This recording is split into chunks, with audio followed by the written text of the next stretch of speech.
Since our worship theme this month is care of the soul, I couldn't let the month pass without talking a little bit about Emerson's Oversoul.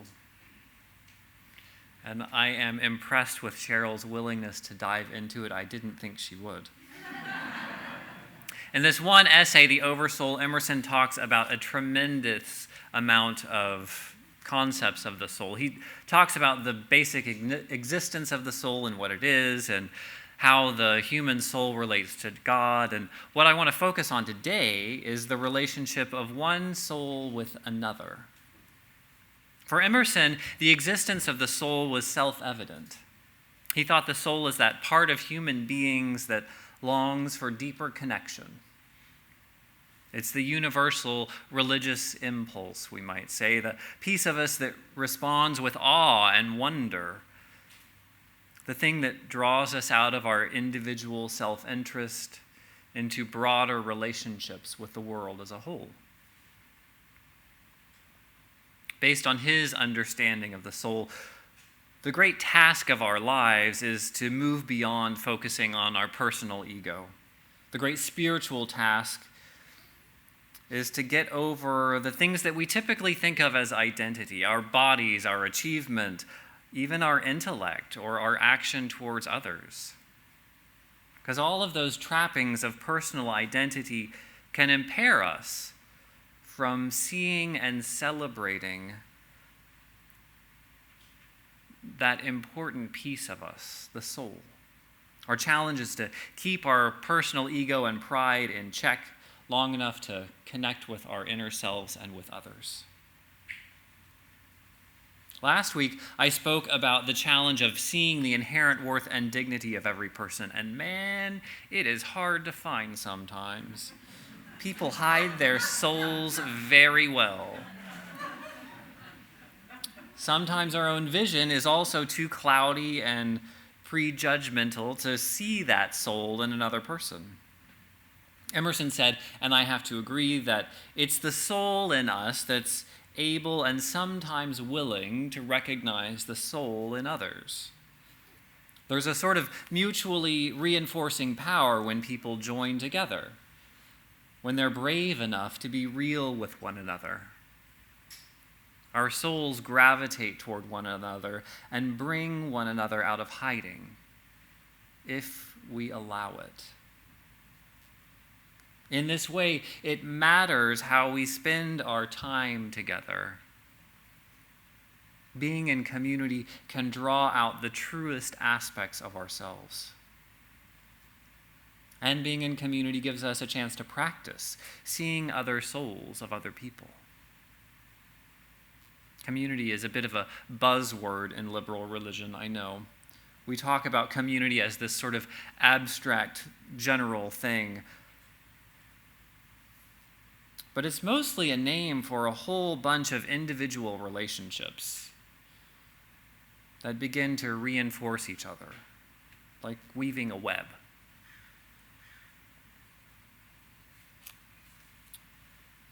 I think we all feel good being here again. I had no idea who to expect to be here today. For many of you, welcome to our tapestry building for the very first time. I don't know if you know this, but over the past year we had around 20 new people join this small congregation. It's amazing that we've been able to stay connected and to even thrive online. It also means that in a lot of ways, we are a new group of people gathering today. I've been saying this for the past few months, but this is going to feel awkward for everyone.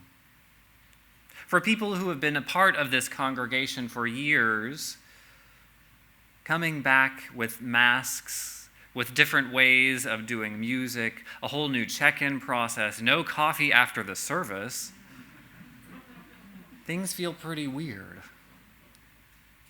That's the thing about change. We're all for change until we're asked to change ourselves, right? For those of us who have been at Tapestry for years or decades, this is going to be pretty weird. For those of you who are newer to Tapestry, You experienced this congregation online and got to know it in a very particular sort of way. Your experience was based in the comfort and privacy of your own home. You could wear whatever you wanted and show up however you wanted. Being here upends that sense of familiarity and control. And then there's the whole piece of being inside of a church building. If you're completely new to a faith tradition, or if you're returning after a long break, being inside of a religious building can feel strange. Now, this isn't a very traditional religious building, but still, it may bring up some complicated feelings about organized religion. The strangest thing for me today is just the crowd aspect. I've been out to restaurants several times, but this is the biggest gathering that I have been in a year and a half. It's great to see you all, but this large crowd is pretty strange.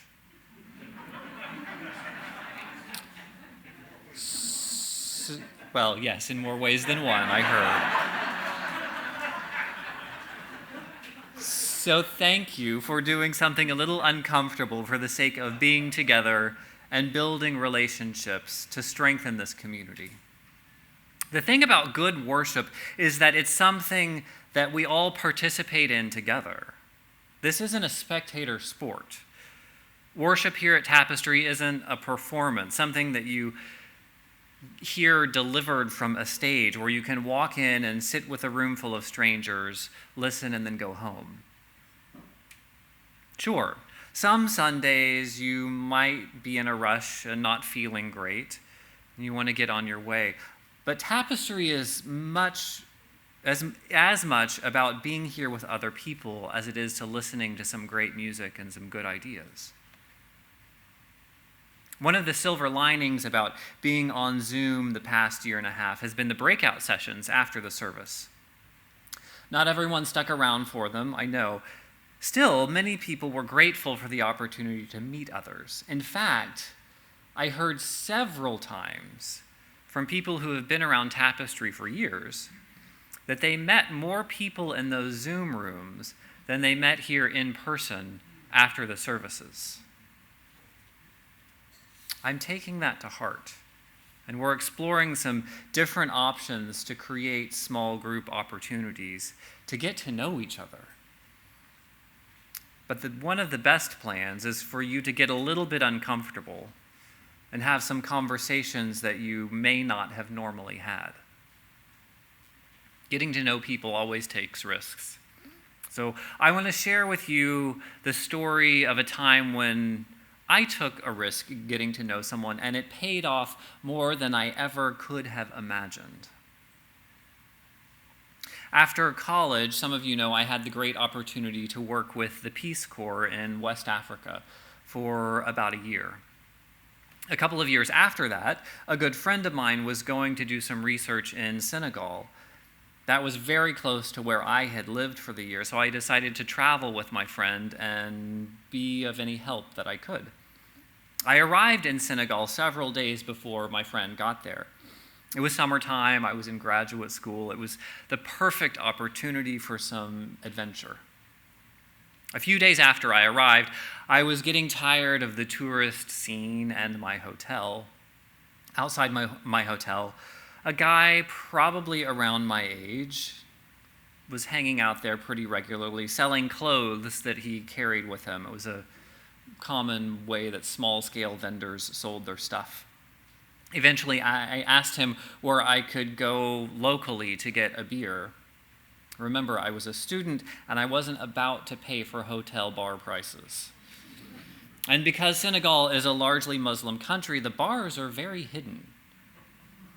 From what I saw, most of them were courtyards that you could access only through going through another shop that was some other type of business completely. Everyone knew they were there, but they were hidden. As I describe it now, it's a little bit like a speakeasy, I guess. So I had asked this guy that I had talked to a few times in front of my hotel where I could go. And he said, well, why don't I just take you? That would be easier. I said, great. So we arrived there and settled in.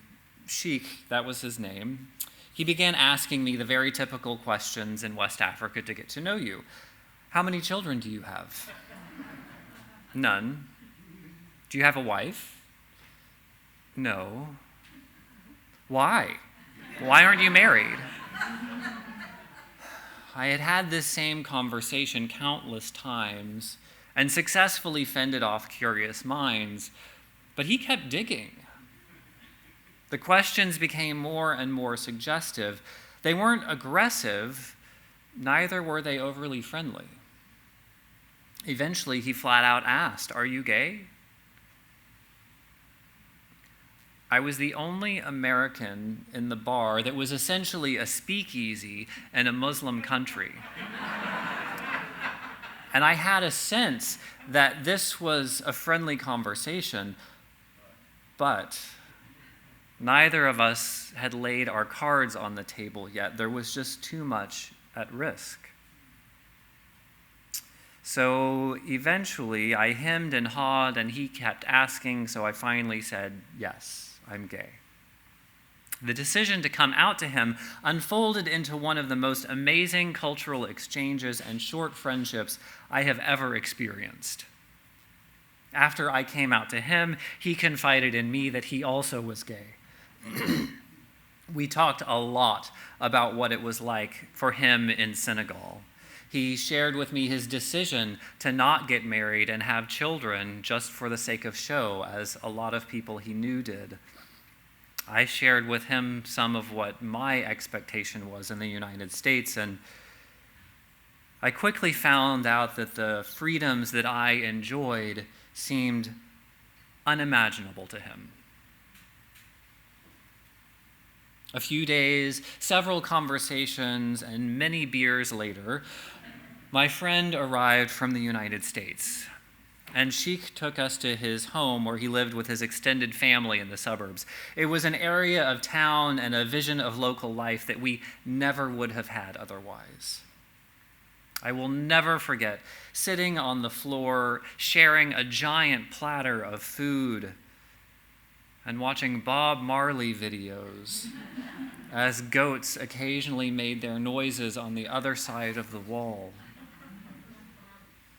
It was amazing.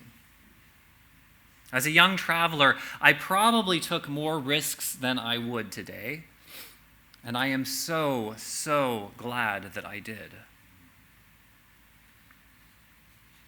Getting to know people involves some risk. Saying anything beyond, hello, how are you? I'm fine, how are you? Sharing any real piece of ourselves is a risk. As an introvert, I know it very well. I also know that without risking some vulnerability, we miss out on tremendous opportunities to know a world full of amazing people. So today, I'm making a very specific ask. Something that doesn't cost any money, but involves a little bit of risk. Every Sunday, try to have a conversation with someone you don't already know. You might call it a spiritual discipline or a way of supporting tapestry. A few of you already make this commitment, and I love the idea, so I'm sharing it with everyone else. Talking to new people may be uncomfortable, but hey, we are all here, donning our masks and humming to hymns in a post-COVID world. We have proven that we can do uncomfortable things for the sake of being together. So I'm asking, if you possibly can make the commitment, each Sunday try to have a conversation with someone you don't already know. And I promise you, there are incredible people sitting in this room, and you're going to be really, really glad you got the opportunity to know them. Amen.